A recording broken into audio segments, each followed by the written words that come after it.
Friend, আমি মায়া। আমার চ্যানেলে তোমাদের অনেক স্বাগত, অনেক ভালোবাসা। তো আজকে সোমবার, তো আমি ঘুম থেকে আজকে উঠেছি 5টার সময়। রোজই উঠি, কারণ মেয়ের তো এক্সাম হচ্ছে, তোমরা সবাই জানো। তো নিশ্চয়ই তোমরা ভালো আছো, সুস্থ আছো, আমিও অনেকটা হ্যাপি আছি। তো সোমবার মানে আমাকে নিচের সমস্ত ক্লিন করতে হয়, ডাস্টিং ক্লিন। তো যেমন বাঙালি ঘরে মোছামুছি, যেহেতু আমিষগুলো থাকে সারা সপ্তাহ, সেটা মোছামুছি করতে হয়। রান্নার জন্য, নিরামিষ খাওয়ার জন্য সবই কিছু পরিষ্কার করতে হয়। তাই কিন্তু আমি রান্নাঘরটাকে, আর এই দিকে একটা মানে মতন আছে, দেওয়াল বলতে ভুল কথা, আমরা বলে থাকি বারান্দার মতন রুমের ভেতরে। তো সেটাকে আমি ঝাঁটও দিয়ে দিয়েছি, কিন্তু মোছার আগে তো বড়বাবু বলছে কিছু বানাও, টিফিন করব। তো এই জন্য তেলে ভাজা বানিয়েছি, বেগুনি করেছি। তো বড়বাবুকে খেতে দিয়ে আমি রান্নাঘরটাকে আর ওইদিকে বারান্দাটাকে মুছে নেব। তারপরে বাকি আজ কাজগুলো করব। এখনও পর্যন্ত খাওয়া হয়নি আমার। তো মেয়ে এলে দুজনে বসে খাবো, তাই খাওয়া হয়নি। আর মেয়ের এখন 9টার সময় ছুটি হয়ে যায়, তো তাই তাড়াতাড়ি চলে আসে।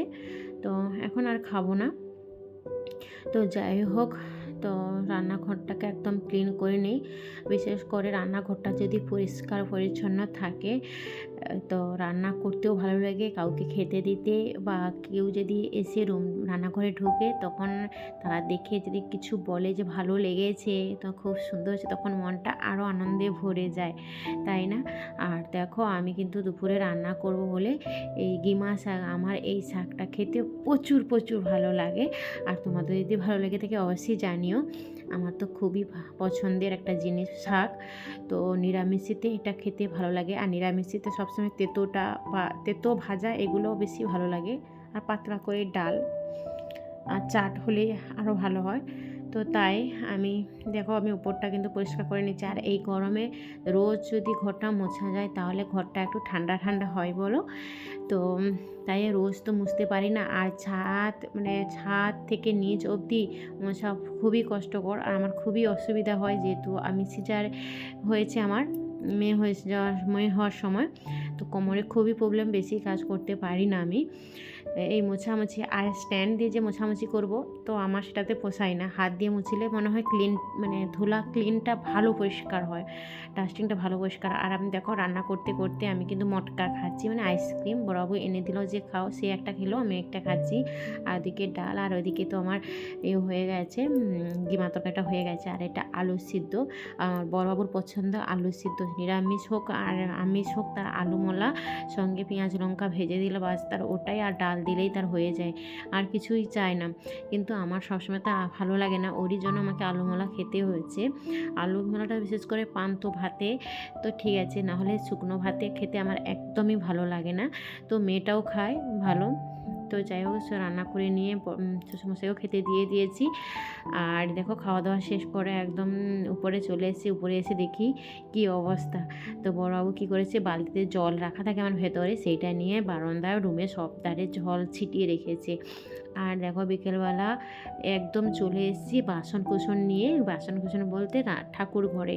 আর ছাদের উপরে সূর্য ওঠা থেকে সূর্য ডোবা অবধি প্রচুর রোদ লাগে। এদিকে গাছ টাছ আছে, তবুও রোদটা প্রচুর লাগে। তো তাই জন্য আমি ছাদের উপরে কোনো কাজই করতে পারি না। তাই বড়বাবুকে বললাম যে একটু জল তোলো। তো ও তো মেশিনটা চালিয়ে দিয়েছে, তাই বসে বসে এই বিকেলবেলা সন্ধ্যার মুখে তো এই বাসনগুলোকে মাজতে আমার খুবই কষ্টই হচ্ছে না, যেহেতু হাওয়াও দিচ্ছে, দেখতে পাচ্ছ গাছটা কীভাবে নড়ছে, তো প্রচুর হাওয়া দিচ্ছে, তাই আমার ধুতেও ভালো লাগছে।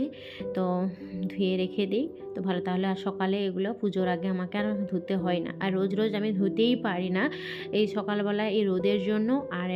আর একটা কথা, যে মেয়ে পড়ানোর জন্য, স্কুলের জন্য একদম আমি এগুলোকে পরিষ্কার করতে পারি না। তো আজকে বিকেলবেলা এগুলো নিয়েই বসেছি। তো যাই হোক বন্ধুরা, ভিডিওটা কিন্তু অনেকটাই আমার ছোট আজকে, তো বেশি বড় করতে পারলাম না। তো মেয়ের পরীক্ষার জন্য, আর শুধু তাকে পড়াতে হচ্ছে, সেই দিক থেকে এই জন্য ভিডিও করার বা ক্যামেরা করার কোনো রকমভাবে মাথায় আসে না। সমস্ত কাজই বাড়িতে হচ্ছে, কিন্তু সেগুলোকে শেয়ার করব তা হচ্ছে না। আর দেখো, জলটা ভর্তি হয়ে গেছে, ওভার জলটা পড়ছে। আর আমি যে বসে কাজ করছিলাম কিন্তু জল আর বসতে পারলাম না জলটার জন্য, কিন্তু ভালোই লেগেছে, ঠান্ডা একটা জল আসছে হাতটা যেন কি আরাম লাগছে কি বলবো। তো যাই হোক, এখন তো সন্ধ্যা দেবো না, একটু পরেই সন্ধ্যা দেখাবো। তো ধুয়ে নিই, আর আমি সবসময় ভীম জেল দিয়ে আর স্কচব্রাইট দিয়ে বাসনগুলোকে পরিষ্কার করি, আর কিন্তু আর অন্য কোনো আদার্স কিছু দিই না, বা আমাদের বাড়িতে তেমনভাবে কিছু নিয়ে আসি না। তো এটা দিয়েই জাস্ট করে থাকি, ভালোই ক্লিন হয়। আর ভীম জেল মানে লেবু থাকে, খুবই ক্লিন ভালো হয়। তো যাই হোক বন্ধুরা, তো চলো আর রাতে রান্না কী করি দেখি, রান্না করে তারপর তো মেয়েকে পড়াতে হবে। আর এই যে কৌটোটা অনেক দিন থেকে ধোয়া হয়নি, আর ভিতরে মানে ঠাকুরের প্রসাদ আছে, তো সেগুলোকে আমি ওপর দিয়ে ধুয়ে দিয়েছি। আর রৌদ্র হলে ভালো হতো, দিয়ে দিলে তাহলে মিষ্টিটা ভালো থাকতো, কিন্তু উপায় আর নেই। তো যাই হোক, হলো না, পরে একদিন দেবো। আর দেখো রাত্রেবেলা জল ঢালা ভাত, আর এই যে বাটিতে আছে বেলাতে, ও তো সকালবেলা যে মানে দুপুরবেলা যে রান্না করেছিলাম সেই ভাতটা থেকে গেছে, আর বড় বলছে আমি ওই ভাতটাই খাবো। তো হোক, ও খাক, আর আমাদের জন্য এই গরম ভাত করে নিয়েছি। আর ওই আলু সেদ্ধ ভাত, মেয়ের তো গরম ভাত দিতে হবে। মেয়েটা আবার সকাল থেকে বলছে গলাটা খুব ব্যথা করছে, ওকে তো জল ঢালা ভাত একদমই দেওয়া যাবে না। তো যাই হোক, নিরামিষে আর কি খাবো বলো, এটা দিয়েই আমাদের আজকে ডিনারটা হয়ে যাবে।